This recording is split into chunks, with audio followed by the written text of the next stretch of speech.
তোমাদের জন্য একটা গুড নিউজ আছে। কি গুড নিউজ? আজকে আমার ছোট বোন তোর ফুপ্পি আসবে আমাদের বাসায় বেড়াতে। কি?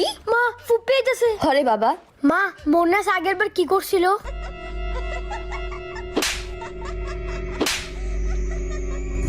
ঠিকই কইছস, ঋতু তো ঘুমের মধ্যে হাঁটে, ওর কিছু না কিছু করতেই হবে। হ্যাঁ মা, এখন তুমি কিছু করতে পারবা। ভাবি জীবন, কি জীবন তোমার মন খারাপ কেন? ফুপ্পি আম্মুর নাকি জানি রোগ সে হুদাই খালি মারে।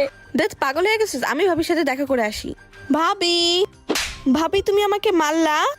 আরে না না না ঋতু, আমি তো মানে মানি নাই, আর মাঝে মাঝে কি জানি হয়ে যায়। আচ্ছা ভাবি এদিকে দাও, এদিকে দাও। ভাবি, সরি ঋতু, আমার হঠাৎ হঠাৎ কি জানি হয়ে যায়। ভাবি সরি সরি ঋতু, তুমি তো জানোই আমি অসুস্থ, আমি কখন কি করে আমি নিজেও জানি না। তোমার অসুখের গুলি মারি, এখনই আমি চলে যাব। আরে ঋতু কই যা? তুমি তোমার পাগল বউকে সামলাও, আমি আর থাকবো না, আমি চলে যাচ্ছি।